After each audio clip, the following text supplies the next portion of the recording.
So we should have some time on our hands to introduce everything here, as the arena game is on its way here. Second division this time, League of Empires. This is the second game. I did cast the first game of all 3 sets of today. The last Sunday, I think it was. But this is arena, so we'll see what the clowns have planned for this one. Let's start with Karambite me. In the pocket position, not too unfamiliar civilization here with the curve. Just a moment, I need to adjust the sound levels a little bit as well. It's just too loud in my ears, unfortunately. With the curve, not an unfamiliar sim for arena, one of the better ones. It's simply because you don't need any buildings to click to the next stage.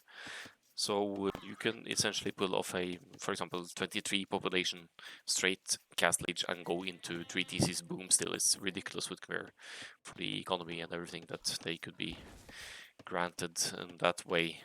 No significant Dark Age eco bonuses for Khmer though, so that's kind of a setback in that sense, but they're not needing building saves you quite a bit of wood and time going up through the ages, so that's the card of Khmer. They have access to elite battle elephants and some fantastic heavy scorpions, so the options are multiple for Khmer, depending on the outcome of the arena game here, what the other teams go for.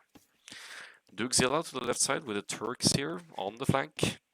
Now, a classic arena play for Turks would be to go for fast Imperial Age, fast Imp, because Turks get chemistry instantly, meaning that once they reach the Imperial Age, they could just build their siege workshops and archery ranges, start producing bombard cannons and hand cannoneers, which makes that kind of push very hard to stop.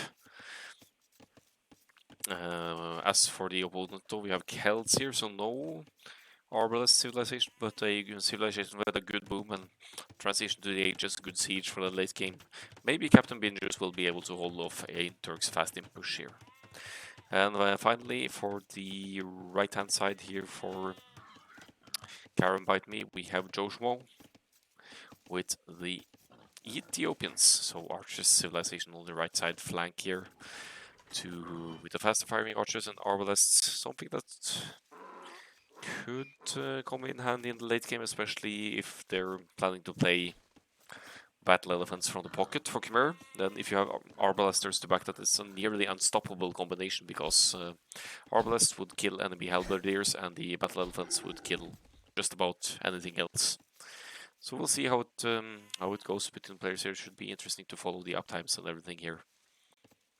Middle position for the Saltinate, we have Chadwin here with the Khmer as well, as we've seen for the opposing pocket, so no significant advantage for either pocket here other than their actual execution of the build order going through the ages.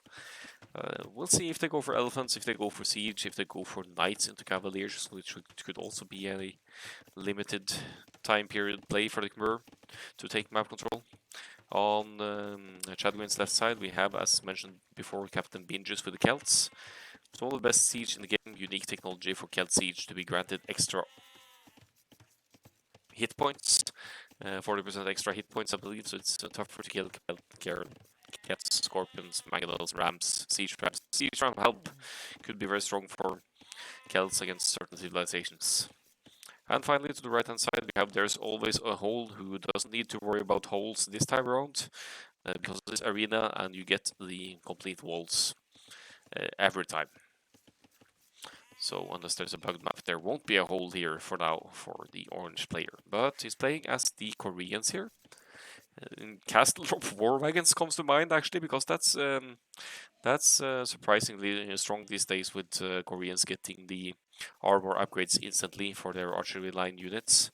But what's more likely is that he'll go either for the archers arbalest line or mass war wagons from home here, for There's Always a Hole. We'll see. He's tasking some villagers to gold now, going to the feudal age at maybe 25 pop or so here. Whereas we see the green pocket for the Khmer already up to the feudal age, and by the looks of the economy here, might just be able to click straight to the castle age as well. We'll see what the plan is here for Kulot wearing Dandy.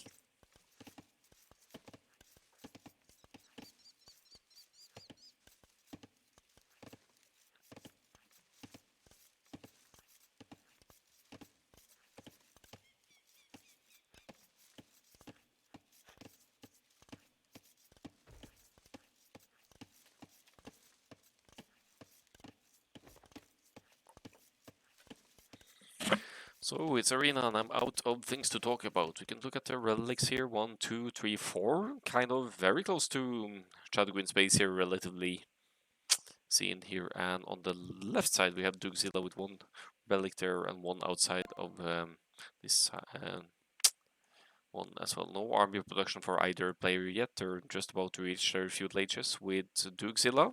Not clicking up yet, and that might very well be a sign of a fast imperial approach here, because that would usually click up to the feudal age at 30 population, I think, 30 population, and then 32 for imperial age transition.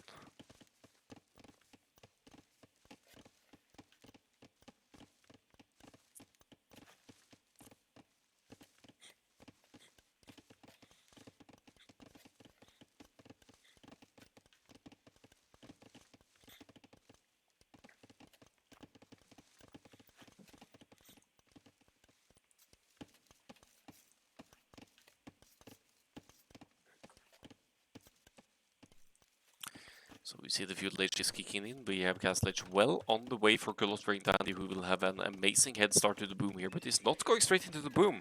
He's dropping a stable and wants to contest the middle. Maybe wants to grab some relics here before going to going into the boom here. And it's not that bad of a call that those relics could give you a significant gold boost for the late game. However, it's less significant in team games, because in team games you could eventually go into a trade route as well from one side to the other and have essentially unlimited gold income. Double rangers for our Ethiopian player here shouldn't be too much of a surprise. Might be trying to pressure with archers early on, then that's also a way of taking map control, of course, to work together with the Khmer player here, but you need to break through the walls to deal real damage here.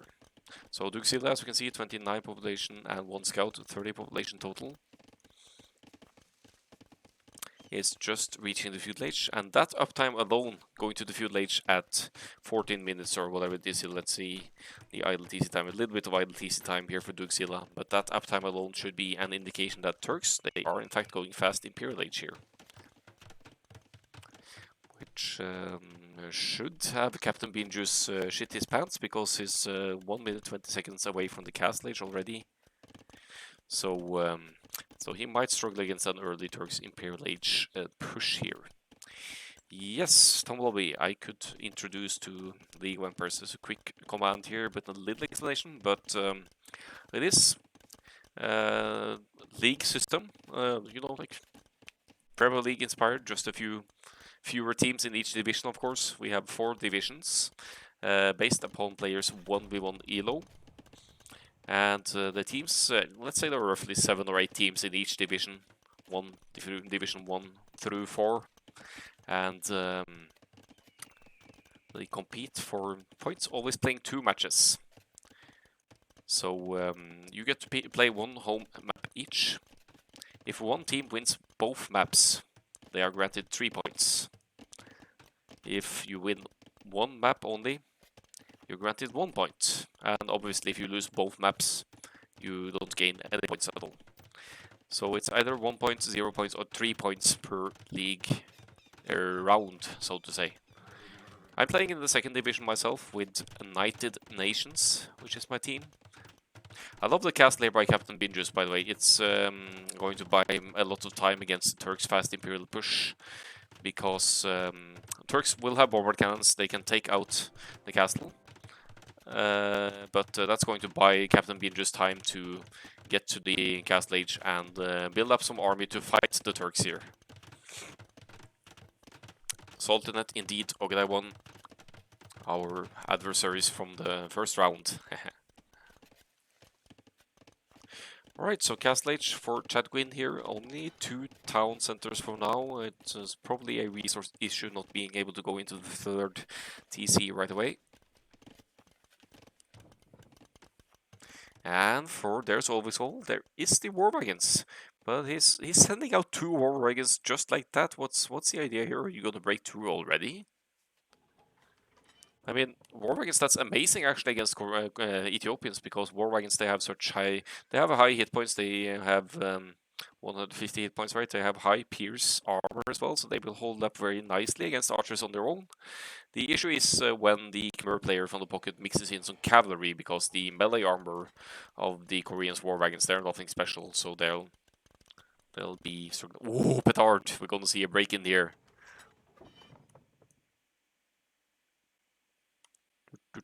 Two petards. Ooh, Joe Schmo, are you seeing this? We need to look at Joe Schmo's scouting here now to see if he sees the war wagons.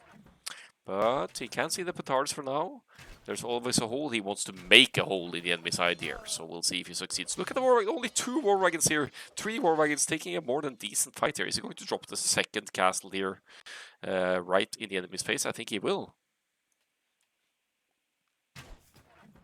Such clowns, man. Koreans, war wagons. Castle drop here. He's gonna break a hole in the wall. He might even place the castle inside of Joe Schmo's base here.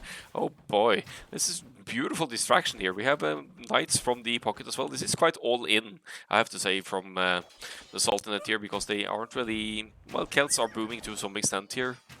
But look at this! It's such a cheeky play here. The crossbows are out of position, so they can't deny the castle drop here. And I think this castle is going up, for there's always a hole here. And yeah, as you can see, there's always a hole. Masterpiece already, indeed.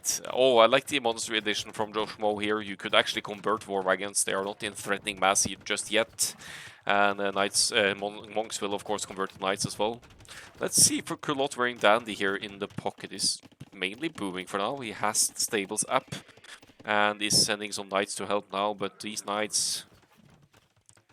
No upgrades whatsoever, so they're going to struggle even against the war wagons here. Take a try monk trick for delaying cast. Yeah, doesn't pop out in time, unfortunately. Oh, so Joe Schmo is in trouble here now.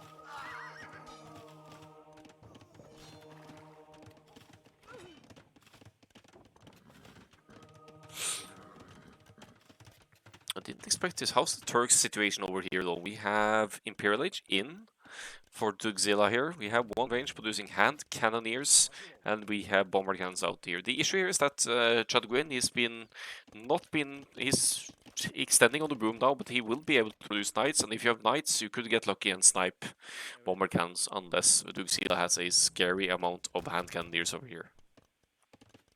Yeah, some solid pressure from the Saltinate on the right-hand side here. Culot wearing Dandy, no upgrades still on the knights here. War wagons at least have fletching. Ideally, they should have Bodkin Arrow as well for more range and attack, but they are extremely expensive, these thingies here, so cost like 100 wood and 80 gold or something ridiculous like that. They're definitely doing work though. And I'm liking the Saltinate's position here. They actually have the boom lead as well, which is surprising to me. They're all on triple TC boom here, whereas Turks is doing a 1 TC past him all in here, not quite working out, and the Ethiopians wanted to play double range archers here, but that's not really succeeding with war wagons and knights on the field from the Saltinate here.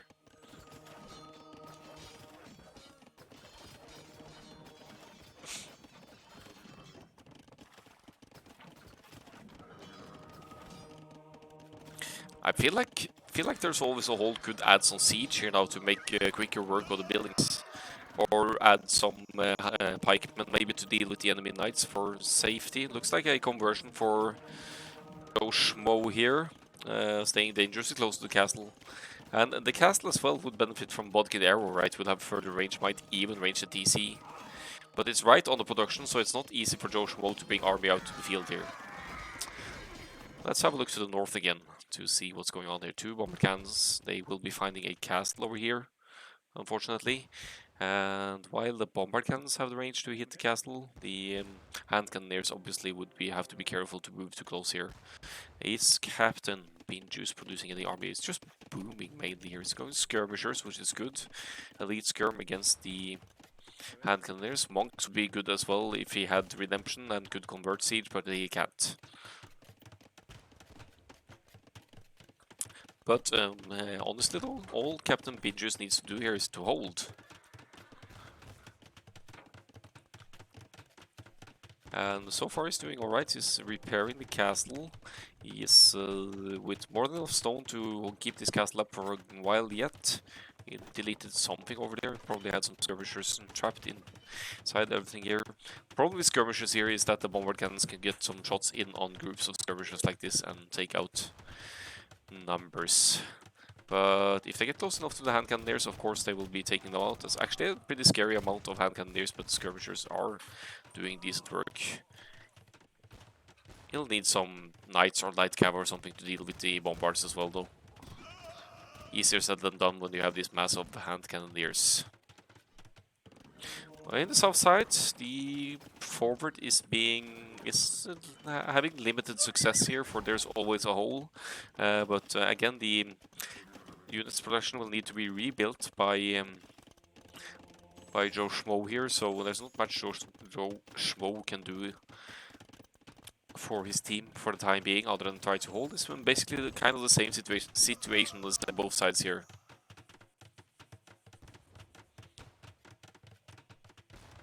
Feel like they're throwing the game that they're going to win. Yeah. I mean, Kulottering Dandy's economy is just going to rise even more here. He's behind the other Khmer Pocket due to the Knights investment here. But he has +2 and +1 for the Knights now. That's better than... or it's actually the same as Chadwin here, but Chadwin has far less numbers of Knights here. So the army situation is way ahead for Karambite right now. Skirmishers, of course, won't help out here with Knights on the field. And now, with the Knights assisting the hand cannoneers and bombards here, this is all of a sudden a much more deadly push against the Celts here. The castle is down as well. Captain Bingers is trying to throw up some panic walls here, but now I think the army will enter and the raids are going to be a factor. We might see Captain Bingers completely erased from the map here if this continues.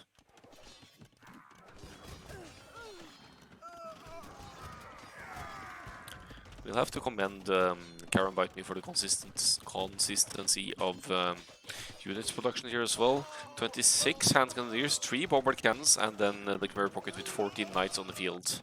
There's some Khmer presence over here as well, and knights, they do fairly well against war wagons.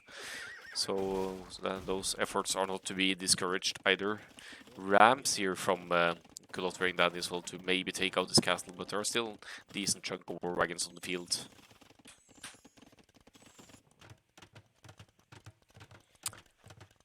Imperial Age on the way for Chadwin and beating the Karambite to it here with the elephants approach here and going to go for the elite battle elephants here maybe. Has 4 stables total producing here and the resources to some extent to back it. Needs even larger food economy, but is getting somewhere here.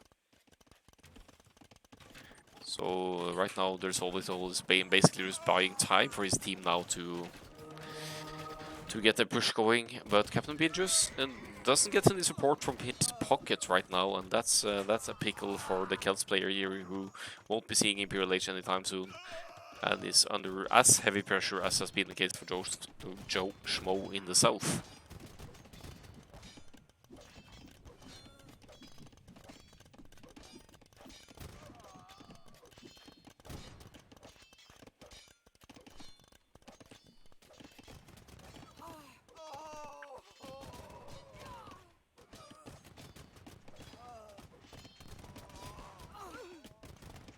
Yeah, I think Captain Bingers is being erased from the game here. It's committing to the skirmishers. That's really not going to work out, but even if the knights aren't still there, the hand cannoneers are just too many here.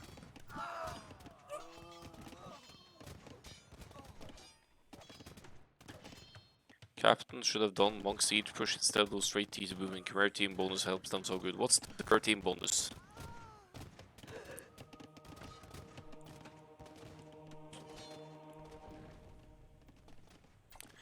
So Captain Bingers forced to relocate here, but these elephants, they might be able to accomplish something here. Elite on the way, plate body armor on the way, and the hand cannoneers won't really have an escape here. I don't think Turks have an answer to this at this point. The knights are entering from Kulottering Dandy. Kulottering Dandy is still in the cast stage though, which is concerning here, since we have the Saltinate up with elite battle elephant on the way.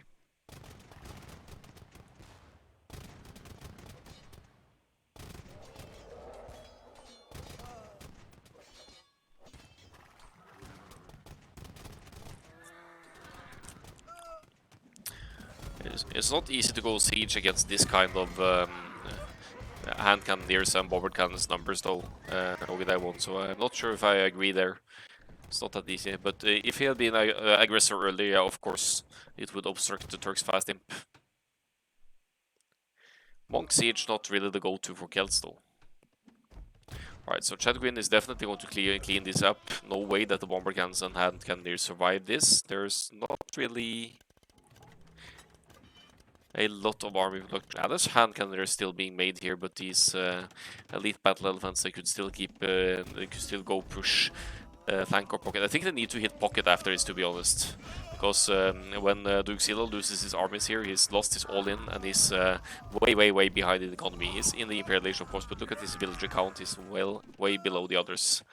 As Captain Bindrus is, of course, far behind as well. He's relocating here and could re-establish in his base once this is cleaned up. He's on the move to do exactly that. And Captain Bindrus is helping his team out here. He's sending this heroic woman to try and deal with the bomber cannon. The problem is there are two hand cannons here to maybe take out the attackers. Oh! Almost hero right there. Pikemen take the bomber cannon, maybe though.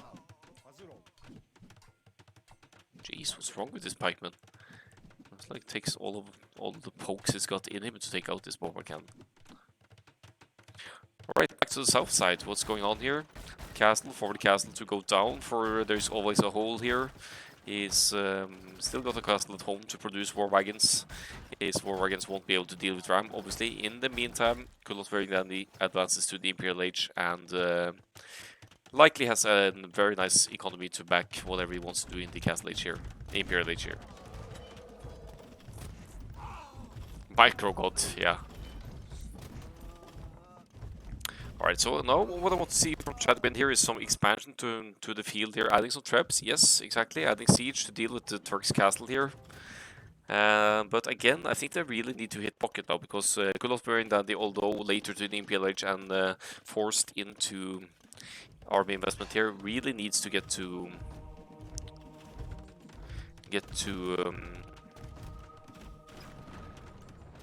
really needs to be hit here by the opposing team, otherwise his superior economy behind all this might be able to turn things around. We see him going into Scorpion, whereas Joshmo is going into Onager, and I think Onager could do some work here against the war wagons now that the castle isn't here anymore. Siege workshop for the Koreans. I mean, Koreans have amazing Onagers as well, if there's always holes here, and he wants to get rid of the holes once again here with a massive house wall towards his own base here. He's actually wanting to house wall the whole middle section, maybe to prepare a trade route for later. Monks doing work here. They might get some conversions on the war wagons, but war wagons, you need to do some work. Target the monks, target the Onager. Do your thing.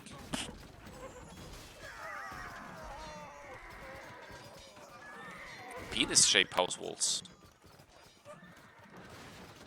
That's a weird penis. Right, and elephants to push on the other side here now.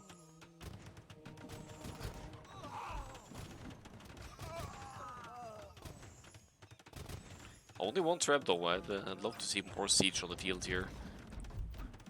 Looks like Kulot Rain Dandy is going for some elephants as well, but he's really struggling for army numbers here. Look at Chadwin's. He has 60 freaking elite battle elephants here.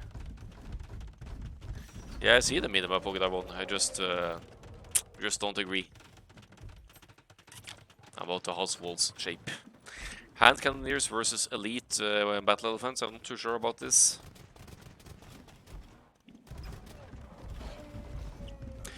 So Karambite me, they need to go into the help switch ASAP here, and that's what Kulot Rain Dandy is up to here as well. He's queuing pikemen here now, he's getting defense. We have the Ethiopians getting arbalest as well for reason I don't quite understand here. There's not really any unit that the Saltinate are making here that arbalest would help against. I really like the captain guy. He tried for me on squad try, he's going for skirms. I like it. Yeah. Celtic, the mighty Celtic skirms at work here.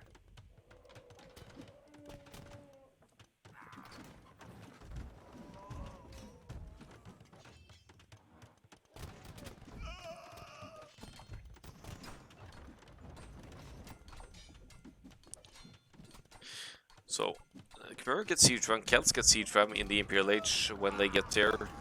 And Koreans, they don't, but I really feel like we need more siege on the field here to take out production buildings, to incapacitate the Turks here. Maybe 76 villagers of Turks here, so he's extending the economy nicely behind the all-in fast-in push here. Is not going to hold off the elite battle elephants, but they're also not being allowed to hit the pocket here. Kulot wearing down the making some nice expansion here and taking some space up on the fields, dropping more barracks now to produce pikes as well. We'll still need a lot of halberdiers here to contest 61 elite battle elephants. But Chadwin, I don't think he should be hitting Turks here. Turks aren't really...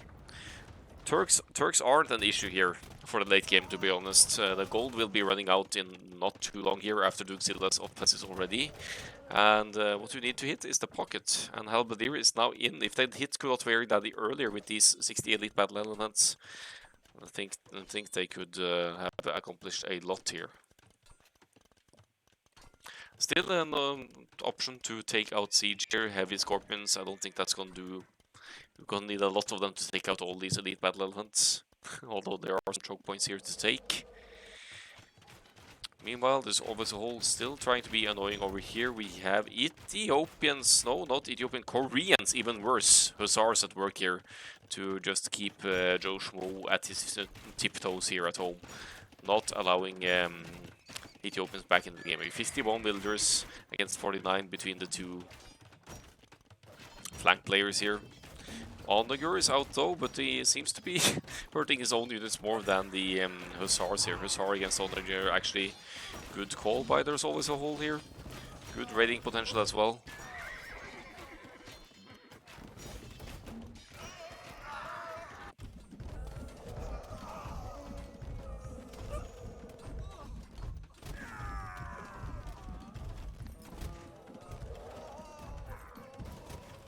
Elite battle elephants to hit Kulot waving dandy now, trying to wall behind here, succeeding as well. And the numbers are diminishing for the Saltinate here, or for Chad Green really. The army numbers for the Saltinate overall, they are almost in twice the size here. They have higher villager count as well. If these battle elephants are let in, then Kulot waving dandy is in trouble. Captain Binjus is up as well. He's dropping a castle. Could get some trebs out to contest the castle here. But what does he place here to protect his trebs? He's going pikes. I think that's something that won't help him against Turks here. But he's probably expecting elephants, more elephants from or hussars from Kulot wearing dandy here. The elephants were dealt with here in front of the base. So for now we have. Kulot wearing dandy holding his position nicely here. He's in an Omega boom here with 159 villagers and just 30 military here, so his halberdier numbers are going to be limited unless he deletes some villagers here, but he's also going to have an amazing economy to back everything here. Chadgrin really wants to get back at Turks here for killing his teammate Captain Binjus, who is by the way on 3 DC's reboom with Celts here now. We'll see how they go about with this. In the south side we have Hussars War, Kurer Hussar versus Korean Hussar. Kurer should win that any day. And the Hussars, the Hussar should be able to deal with small numbers of war wagons as well. Bombard cannons for the Koreans here, again pushing in bombard cannons, capped rams, Hussar. Still keeping Ethiopians more or less out of the game here. 49 villagers, or 49 population, sorry, for Joe Schmo here. Scorps are not skirms because they actually do a lot of damage to infantry and other units besides archers. Archer line. I'm right because I'm subbed to this channel. I've changed my mind. Hey, they're both shooting wood project. That's okay.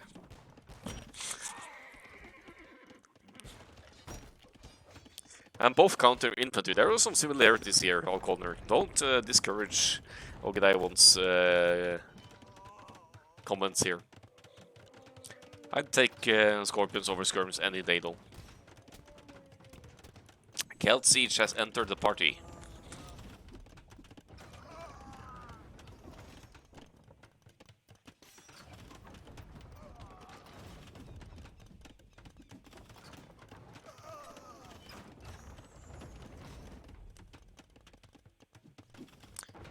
Again, focusing a lot on the Turks here, allowing green player to mass up. Oh, we're gonna get Scorpions now for Kulos wearing that. Is he gonna push to the right hand side here now with Khmer heavy Scorpions?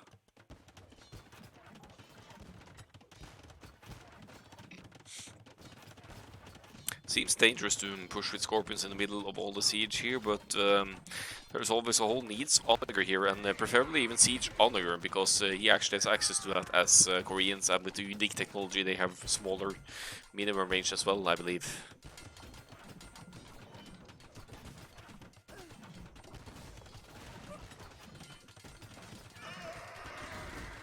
They are missing Uncle, both Arbalest and Skirmishers. Alright, so failed Quirk Castler, it goes up, but it goes straight down. And the Heavy Scorpions only... Well, there's quite the mass total here, but they're not going to be able to engage it. And the Turk's base has been breached. Elite Battle Elephants going to run in to make life more than awkward for Chadwin here. The Saltinate, they are keeping a solid score lead here by almost 2,000 here. GG is called. And what a game it was! An eventful arena game here, and despite Kulot Raindan's best effort, the earlier cast stage into Boom was not enough to gain the advantage over the Sultanate here. We played a more aggressive approach with War Wagons, Knights on one side, and letting flank die on the other side. GG, well played. Let's look at the stats.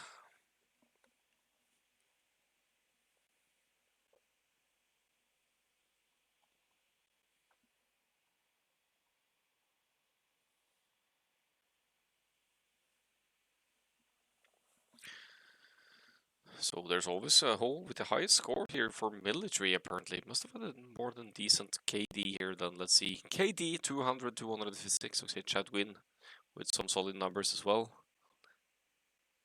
I have to say, well fought to Karambite me though.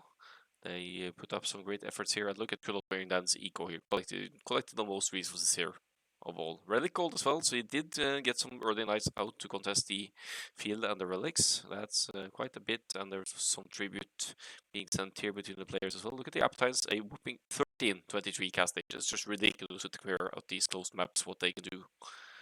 And Imperial Age for the Turks, pretty decent as well, with a minimum of idle time for the auxiliary for the fast imp. Finally, we could have a look at the maximum builders. Such a boomer, this guy is over booming worse than me, or better, depending on how you look at it. Ogada one is convinced that the Saltinate could do better here. That's he might be onto something, but I did win in the end, after all.